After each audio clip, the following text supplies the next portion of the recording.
Hello बच्चों, मैं हूं अर्पित और मेरे साथ है आस्था मैम और दीपिका मैम और हम सब आपको मिलके बताने वाले हैं कि आपके क्वेश्चन पेपर की डिजाइन क्या होगी, सिलेबस में क्या क्या है। तो चलिए स्टार्ट करते हैं हमारा ये वाला video, know all about your question paper. चलिए हम लोग सबसे पहले अपना सिलेबस डिस्कस कर लेते हैं। एक बेसिक सी जानकारी ले लेते हैं कि सिलेबस हमारा किस किस तरीके से डिवाइडेड है, डिस्ट्रीब्यूटेड है। ठीक है, तो सबसे पहले तो हमारे पास में हमको ये मालूम होता है कि जो एग्जाम्स में अगर हम साइंस के मार्क्स देखें तो उसका जो ग्रैंड टोटल है वो कितने मार्क्स का है, 100 मार्क्स का है, जिसमें से जो आपके इंटरनल असेसमेंट है यानी कि प्रैक्टिकल या फिर असाइनमेंट्स वगैरह के आपको 20 मार्क्स मिलेंगे। ठीक है, अब हमारे पास में क्या बचा कि जो साइंस का थ्योरी वाला पेपर आने वाला है वो कितने मार्क्स का होगा, तो वो होगा हमारे पास में 80 मार्क्स का। तो 80 मार्क्स में से अलग अलग सब्जेक्ट वाइज यानी कि फिजिक्स, केमिस्ट्री, बायोलॉजी वाइज अलग अलग यूनिट्स के बेसिस पर मार्क्स का डिस्ट्रीब्यूशन किया गया है सीबीएसई के अकॉर्डिंग। ठीक है, तो इसमें जो हमारी फर्स्ट यूनिट है chemical substances, nature and behaviour, वो हमारा है केमिस्ट्री का पोर्शन और ये कितने मार्क्स का आ रहा है, ये अप्रोक्सीमेटली 25 मार्क्स का इसका वेटेज है जो कि यहाँ पर लिखा भी गया है। ठीक है, तो केमिस्ट्री आपको पढ़ाएंगे अर्पित सर। नेक्स्ट है हमारे पास में वर्ल्ड ऑफ लिविंग, तो ये है हमारा बायोलॉजी का पोर्शन और इसमें से भी अप्रोक्सीमेटली 25 मार्क्स का क्या बन रहे, क्वेश्चंस बन रहे हैं, यानी कि बायो का पोर्शन भी इस चैप्टर के अकॉर्डिंग 25 मार्क्स का हो गया। सॉरी, इस यूनिट के अकॉर्डिंग इसके अंदर अलग अलग चैप्टर्स होंगे जो कि आपको कौन बताएंगी, दीपिका मैम आपको बताएंगी। फिर आते हैं हम यूनिट 3rd एंड 4th में, जो कि है natural phenomena and effects of current. ठीक है, तो यहां पर भी 12 + 13 कितने मार्क्स का हो गया, ये दोनों ही यूनिट्स मिलके बन गई 25 मार्क्स के। तो ये है फिजिक्स का पोर्शन जो कि आपको मैं बताऊंगी, यानी कि आपको आस्था मैम पढ़ाएंगी। ठीक है, तो ये हो गया आपके पास में 25 मार्क्स का इन दोनों यूनिट्स का मिला के फिजिक्स का पोर्शन। ठीक है, अब लास्ट हमारे पास में जो यूनिट हमको दिख रही है नेचुरल रिसोर्सेज, इसमें से 5 मार्क्स के क्वेश्चन बनते हैं और इसके अंदर कॉम्बिनेशन है अलग अलग सब्जेक्ट्स का। तो ये जो भी टीचर होगा उस सब्जेक्ट का वो आपको बताएगा कि कौन सा चैप्टर हमको इस यूनिट के अकॉर्डिंग पढ़ना है। ठीक है, तो इस तरीके से ये रहा हमारा सिलेबस। अब चलते हैं एक एक करके देखते हैं कि केमिस्ट्री, फिजिक्स और बायोलॉजी की जो सिलेबस है उसमें कौन कौन से चैप्टर्स हैं। चलिए अब हम अपना फिजिक्स का सिलेबस देखते हैं।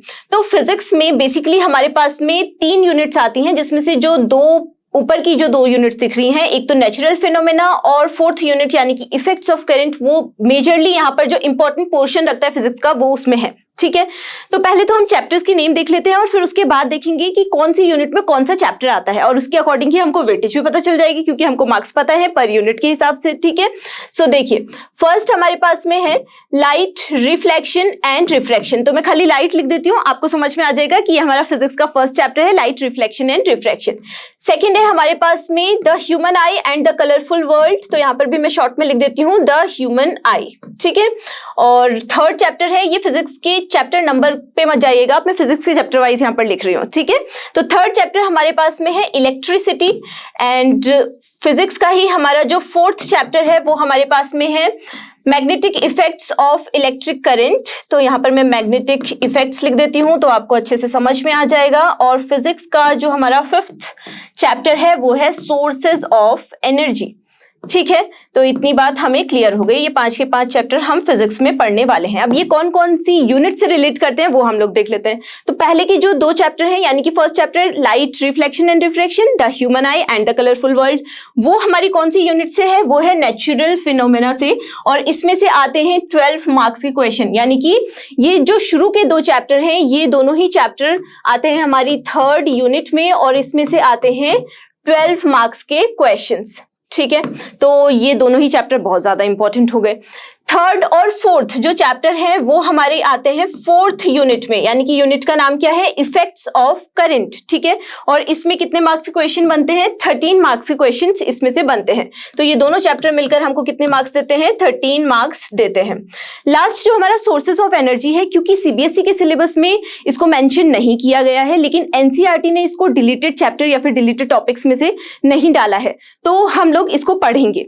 और क्योंकि हमको लास्ट वाली जो यूनिट है वो है नेचुरल रिसोर्सेज, तो ये नेचुरल रिसोर्सेज वाली यूनिट का पार्ट होना चाहिए। लेकिन नेचुरल रिसोर्सेज में और भी कई चैप्टर्स आते हैं जो आप अदर सब्जेक्ट्स में पढ़ने वाले हो, तो ये पूरा का पूरा यूनिट 5 नंबर का है। लेकिन जो सोर्सेज ऑफ एनर्जी से हमारे पास में क्वेश्चंस बनेंगे वो अप्रोक्सीमेटली 1 to 2 मार्क्स के क्वेश्चंस बनेंगे।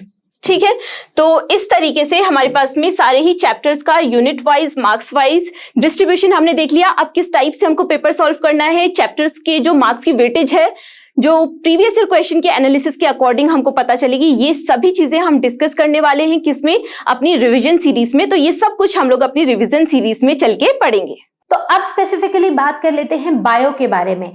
तो बायो के पेपर में जो बायो वाला पोर्शन रहने वाला है उसमें आपके पास क्या क्या है, तो टोटल रहेंगे 5 चैप्टर्स, ठीक है। तो एक हमारी यूनिट है द वर्ल्ड ऑफ लिविंग, ठीक है।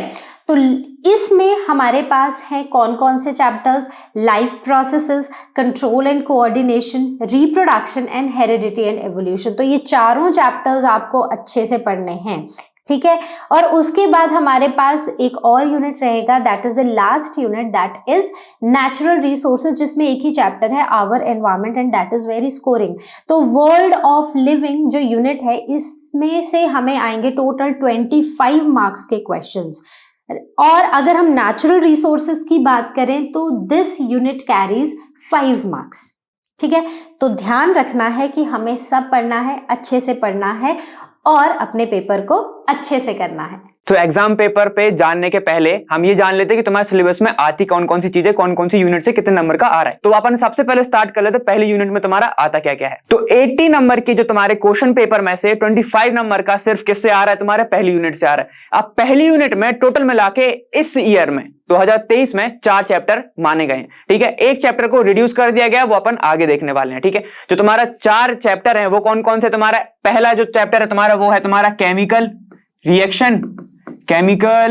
रिएक्शन एंड इक्वेशन, ठीक है। ये तुम्हारा पहला चैप्टर। और बाकी के तुम्हारे 2-3 कौन से हैं, सेकंड है तुम्हारा एसिड्स बेसिस एंड सॉल्ट्स, ठीक है। फिर थर्ड है तुम्हारा कौन सा है, मेटल्स एंड नॉन मेटल्स, ठीक है। और फोर्थ है तुम्हारा कार्बन एंड इट्स कंपाउंड, ठीक है। अब ये तो होगा ही तुम्हारे 4 में से मिला के आ रहा है 25 नंबर का। अब किस चैप्टर में से कितने नंबर का आ सकता है, ठीक है, कौन से चैप्टर में से तुम्हारे क्वेश्चंस काफी ज्यादा इंपॉर्टेंट हैं, टॉपिक्स क्या क्या इंपॉर्टेंट है, ये सब अपन पढ़ने वाले हैं तुम्हारे रिवीजन रेस सीरीज में, ठीक है। और मैं यहीं पे तुम्हारा एक थोड़ा सा क्लू दे रहा हूं कि जो तुम्हारा कार्बन एंड कंपाउंड है इससे क्वेश्चन बनता है, ठीक है। अब वो अपन कैसे बनता है कैसे नहीं बनता है वो अपन रिवीजन बेस्ड सीरीज में देखेंगे। उसके पहले हम रैशनलाइज कंटेंट के बारे में देख लेते हैं, जो कि आपके लिए खुशी की बात है।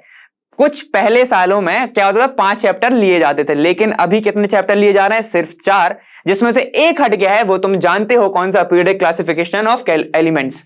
जब ये नोटिफिकेशन आया होगा मुझे पता है कि तुम्हारे मुंह पे भी मुस्कान आ गई होगी। क्या हुआ है, यहाँ पे ये वाला चैप्टर पूरा का पूरा हट गया है। तो अब तुम्हारे पास एकदम गोल्डन चांस है केमिस्ट्री में स्कोर करने का, सीधे 25 नंबर 4 चैप्टर, ठीक है। अब 5 नहीं पढ़ने हैं, तुम्हें सिर्फ 4 पढ़ने, ठीक है। अब अपन थोड़ा सा क्वेश्चन पेपर के बारे में जान लेते हैं। तो तुम्हारे क्वेश्चन पेपर का जो डिजाइन है वो कैसे होने वाला है, ठीक है। तो 46% जो है तुम्हारा वो आता है डेमोन्स्ट्रेट नॉलेज एंड अंडरस्टैंडिंग। अब ये क्या होता है, जो तुम्हारे 4 से 5 नंबर वाले क्वेश्चन होते हैं वो आते हैं इस पार्ट में, ठीक है, जिसमें आपको एक्सप्लेन करना पड़ेगा, ठीक है। कोई भी क्वेश्चन आएगा उसके अकॉर्डिंग, जैसे अगर उसमें डायग्राम वगैरह है तो उसको तुम्हें बनाना पड़ेगा, डिटेल में समझाना पड़ेगा। और अगर तुम्हारे केमिस्ट्री का पोर्शन है तो केमिकल रिएक्शन तुम्हें उसमें लिखनी पड़ेगी, ठीक है। मतलब इसको तुम्हें, तुम्हारे ये बड़े क्वेश्चंस वाला है, लॉन्ग क्वेश्चंस आते हैं किसमें 46%।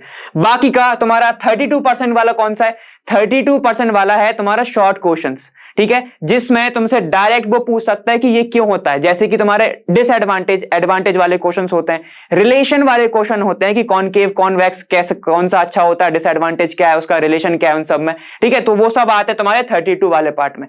और ये तुम्हारा जो 22% वाला जो पार्ट है इसमें आते हैं तुम्हारे या तो मल्टीपल चॉइस क्वेश्चन पूछ लेगा, ठीक है, या तो मल्टीपल चॉइस पूछ लेगा, या फिर असर्शन या फिर रीजन पूछ लेगा, ठीक है। मतलब कि अगर तुम्हारा उसने दे दिया एक असर्शन में एक लॉजिकल दे दिया और रीजन दे दिया, क्या ये रीजन इसके लिए सही है या नहीं है, ठीक है, उसमें आपको ऑप्शन लगाना, टिक वाला आता है सिंपल सा, ठीक है। तो ये आता है तुम्हारा 22% में। इतना क्लियर हो गया। अब जो तुम्हारे केस स्टडीज वगैरह हैं वो भी आ जाते हैं तुम्हारे 32% वाले क्वेश्चंस में। इतना क्लियर है। तो तुम्हारा कुछ ऐसे कुछ रहता है तुम्हारा डिजाइन किसका, तुम्हारे पूरे साइंस के पेपर का।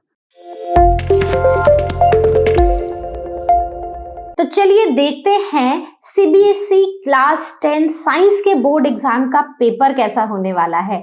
तो अगर हम पेपर को देखें तो टोटल होंगे हमारे पास 39 क्वेश्चंस। 39 क्वेश्चंस होंगे 5 सेक्शंस में divided, section A to section E. तो सेक्शन ए देखें तो सेक्शन ए में होंगे टोटल नंबर ऑफ 20 क्वेश्चंस और हर क्वेश्चन होगा 1 मार्क का और वो भी ऑब्जेक्टिव। तो बहुत ही स्कोरिंग सेक्शन है हमारा सेक्शन ए। तो रिमेंबर 20 मार्क्स तो ना ऐसे सीधे सीधे एकदम पॉकेट में जाने वाले हैं, क्योंकि इनमें हमें कुछ भी नहीं करना है, बस करेक्ट ऑप्शन को टिक करना है, करेक्ट ऑप्शन को लिखना है। तो अपने चैप्टर्स को ध्यान से पढ़ें कि कोई भी एक क्वेश्चन हम मिस ना कर जाए सेक्शन ए से, ठीक है। उसके बाद आएगा हमारा सेक्शन बी, जिसमें कि होंगे टोटल 6 क्वेश्चंस और 6 क्वेश्चंस होंगे, each question will be of 2 marks और ये होंगे वेरी शॉर्ट आंसर क्वेश्चंस, ठीक है। तो इसमें हमें वर्ड लिमिट को स्टिक करना है, दैट इज 30 to 50 वर्ड्स।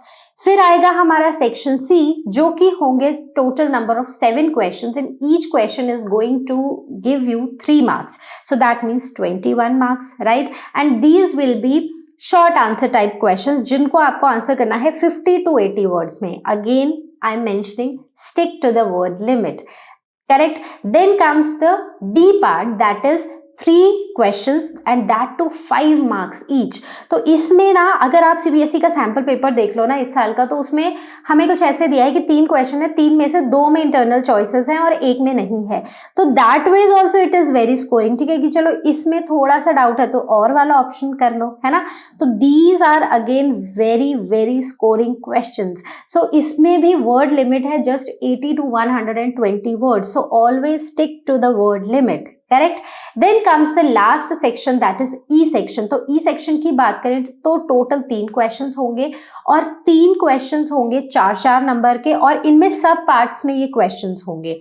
और ये जो क्वेश्चंस होंगे they will be case based या सोर्स बेस्ड क्वेश्चंस होंगे।